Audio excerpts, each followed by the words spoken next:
ഈ ഡൽഹിക്ക് പിന്നാലെ പഞ്ചാബും AAPയുടെ കയ്യിൽ നിന്നും നഷ്ടമാകുന്ന രീതിയിലേക്കാണ് പല ചർച്ചകളും നടക്കുന്നത്. കാരണം ഈ AAPയുടെ പല MLAമാരും കോൺഗ്രസിൽ ചേരാനുള്ള തയ്യാറെടുപ്പ് ആരംഭിച്ചു എന്നാണ് പുതിയ വിവരം. അങ്ങനെ ഇന്ത്യയിൽ തന്നെ പൂർണ്ണമായി AAP തകർന്നടിയുകയാണോ? എന്നൊന്നും പറയാൻ പറ്റില്ല. കാരണം എന്ന് വെച്ചാൽ അവർക്ക് അങ്ങ് തകർന്നടിയുന്ന രീതിയിൽ 2014 ലോക്സഭാ ഇലക്ഷനിൽ കോൺഗ്രസിന് കിട്ടിയ പോലെ 44 സീറ്റ് നല്ലല്ലോ കിട്ടിയത്. വളരെ ഡീസൻ്റ് ആയിട്ടാണ് ഡൽഹിയിൽ അവർ തോറ്റത്. മാത്രമല്ല പല സ്ഥലങ്ങളിലും കോൺഗ്രസ് സ്ഥാനാർത്ഥികൾ ഒടിച്ച വോട്ട് അരവിന്ദ് കെജ്രിവാളിൻ്റെയും സിസോദിയുടെയും പരാജയത്തിൽ തന്നെ കോൺഗ്രസ് ഒടിച്ച വോട്ട് നിർണായകമായിട്ടുണ്ട്. പിന്നെ മാത്രമല്ല മുസ്ലിം സ്ഥാനാർത്ഥികളുടെ എണ്ണത്തിലുള്ള വലിയ വർധനവ്. മുസ്ലിം സ്ഥാനാർത്ഥികളെ നിർത്തിക്കൊണ്ട് മുസ്ലിം വോട്ട് സ്പ്ലിറ്റ് ചെയ്യുന്നതാണ് BJP എടുത്തത്. നേരിട്ട് ഇങ്ങോട്ട് ചോദിച്ചു കഴിഞ്ഞാൽ BJPക്ക് ആയിരിക്കില്ല അതിൻ്റെ പിന്നിൽ. പക്ഷെ നമുക്കറിയാം അതെങ്ങനെ ആക്ട് ചെയ്തിട്ടുണ്ടാവും. ഡൽഹി പോലുള്ള സ്ഥലത്ത് ഇപ്പോഴും വിഭജനത്തിൻ്റെ മുഖപ്പാടുകൾ ഉണങ്ങാത്ത സ്ഥലത്ത് മുസ്ലിംസ് അങ്ങനെ വിസിബിൾ അല്ല അവിടെ. പിന്നെ വിസിബിൾ അല്ല ഷാരൂഖ് ഖാൻ അങ്ങനെയുള്ള ചുരുങ്ങിയ ആളുകളാണ്, സൈഫ് അലി ഖാൻ അങ്ങനെയൊക്കെ. അപ്പം അങ്ങനെ വിസിബിൾ അല്ലാ സ്ഥലത്ത് അവർ വിസിബിൾ ആയിട്ടുണ്ടെങ്കിൽ അതിനർത്ഥം അതിന് പിന്നെ ആരോ കളിച്ചിട്ടുണ്ട്. അപ്പം അങ്ങനെയൊക്കെ വളരെ ടാക്റ്റിക്കലായിട്ടുള്ളൊരു തോൽവിയാണ്. ഇത്തരമാത്രം അഴിമതി ആരോപണങ്ങളും മറ്റും വന്നിട്ടും അതിലേറ്റവും ഭീകരമായത് ആരോപണം അല്ലാതെ റിയാലിറ്റിയാണ്. മുഖ്യമന്ത്രിയുടെ വസതി മോടി പിടിപ്പിച്ച സംഭവം. ഞാൻ നിങ്ങളീ പറയുന്ന പോലെ അഴിമതി ആരോപണങ്ങളാണ് തിരിച്ചടിയായിട്ട് എനിക്ക് തോന്നിയിട്ടില്ല. കാരണം അഴിമതി ആരോപണങ്ങളായിരുന്നെങ്കിൽ ഇത്രയും വരില്ല. ആ അഴിമതി ആരോപണം ജനങ്ങൾ അത്ര സീരിയസ് ആയിട്ട് എടുത്തില്ല. പക്ഷേ അരവിന്ദ് കെജ്രിവാൾ അവാർഡത്തിനെതിരെ പ്രവർത്തിക്കുകയും സ്വന്തം വീട് കോടിക്കണക്കിന് രൂപ മുടക്കിയിട്ട് വീട് ഒഫീഷ്യൽ റെസിഡൻസ് മോഡി പിടിപ്പിച്ച സംഭവം ശരിക്കും ബാക്ക് ഫയർ ചെയ്തിട്ടുണ്ട്. രണ്ടാമത്തെ കാര്യം ഈ ബജറ്റാണ്. നമ്മളന്നേ പറഞ്ഞിട്ടുണ്ട്, ഈ ബജറ്റ് മാത്രമാണ് എനിക്കൊരു കൺഫ്യൂഷൻ ഉണ്ടാക്കിയത്. കാരണം അഴിമതി ആരോപണങ്ങളൊക്കെ ഇന്ത്യ രാഷ്ട്രീയത്തിൽ പുതിയ കാര്യമൊന്നുമല്ല.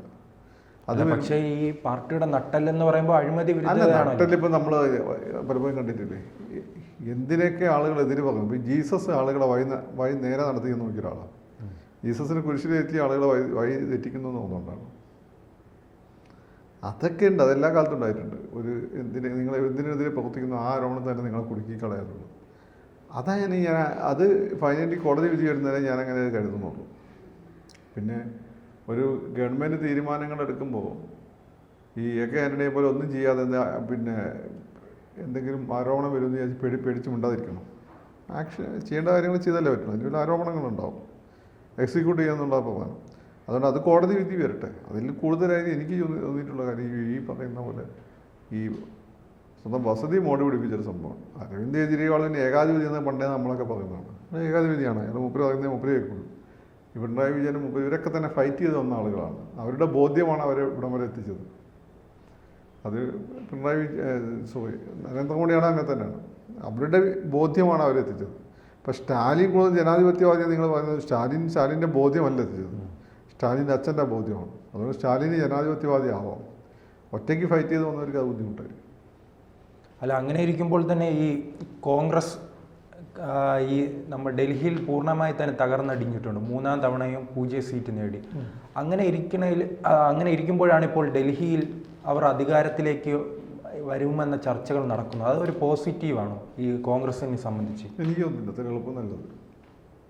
ഇപ്പം ഒന്നാമത് മോഡി അഭിഷേകം ജീവിച്ചിരിക്കുമ്പം കോൺഗ്രസ് അങ്ങനെ റീബൗണ്ട് ചെയ്യുമെന്ന് എനിക്ക് തോന്നുന്നില്ല. കാരണം അവരുടെ ബുദ്ധി കോൺഗ്രസിന് അടപടലം താക്കാൻ രീതിയിൽ വളർന്ന സാധനമാണ്.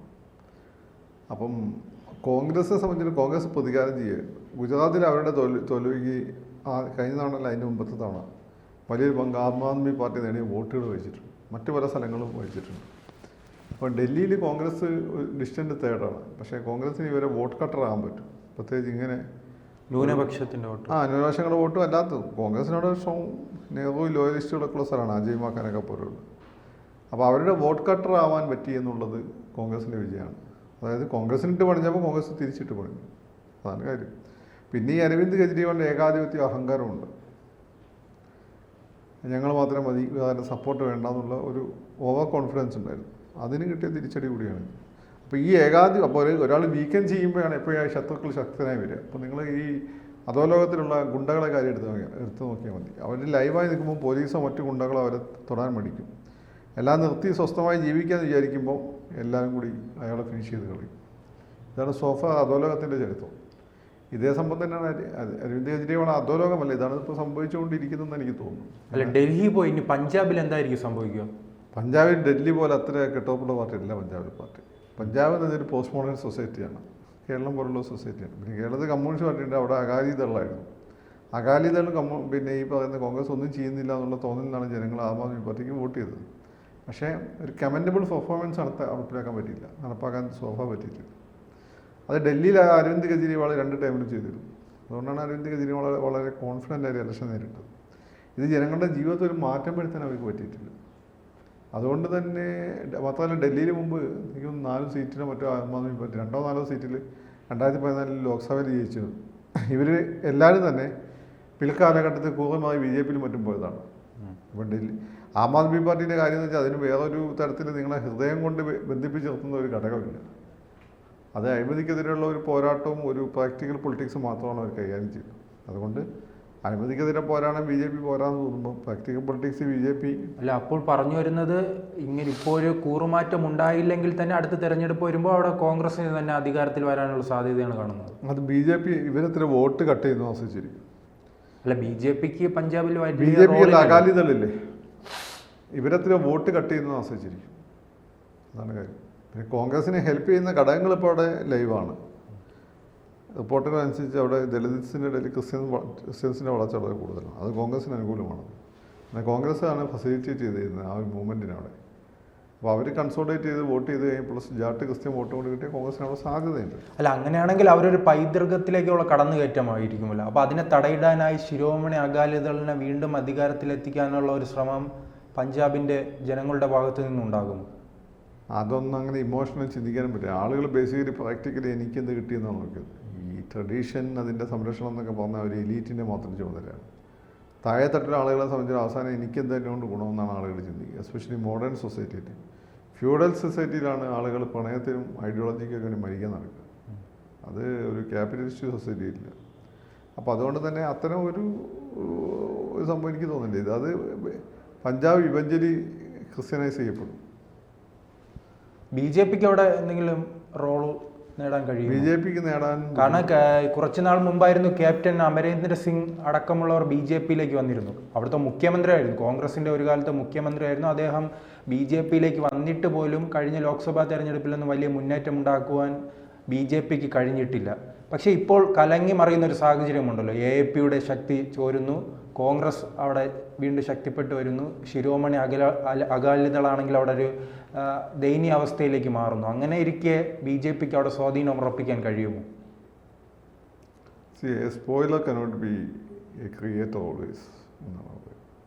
ഒരു സ്പോയിലർ നശിപ്പിക്കുന്ന ഒരാൾക്ക് ഇപ്പോൾ ക്രിയേറ്റർ ആവാൻ ക്രിയേറ്റർ ആവാൻ പറ്റണമെന്നില്ല. അപ്പം മുഗൾ ഭരണത്തെ നശിപ്പിച്ചത് മറാഠക്കാരാണ്. പക്ഷെ മറാഠക്കാർക്ക് ഒരു പുതിയൊരു എംപയർ ക്രിയേറ്റ് ചെയ്ത് ബ്രിട്ടീഷുകാർക്കെതിരെ പിടിച്ചേക്കാൻ പറ്റിയിട്ടില്ല.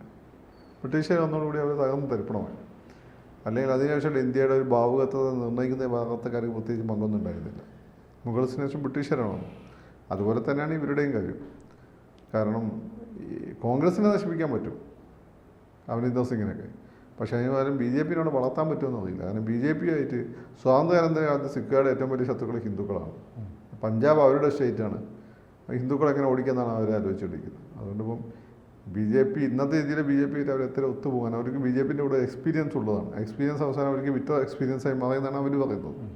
അതുകൊണ്ട് എത്രത്തോളം ഒത്തുപോകുമെന്ന് അറിയാൻ പറ്റില്ല. അതായത് പഞ്ചാബിലെ രാഷ്ട്രീയം കറങ്ങി മറിയാണ്. കോൺഗ്രസിന് സാധ്യത ഞാൻ കാണുന്നത് ഇതിലൂടെയാണ്. അവിടെ ദളിത് ക്രിസ്ത്യരുടെ ഇടയിലെ വിശ്വാസത്തിലുണ്ടായ പ്രതിസന്ധിയുണ്ട്. ആ പ്രതിസന്ധി ഒരുപക്ഷെ കോൺഗ്രസിന് ഗുണം ചെയ്തേക്കാം. അത്രയേ ഉള്ളൂ. കൂടുതൽ വാർത്തകളും വിശേഷങ്ങളും നിങ്ങളിലേക്ക് എത്താൻ ABC മലയാളം സബ്സ്ക്രൈബ് ചെയ്യുക, ബെൽ ബട്ടണും അമർത്തുക.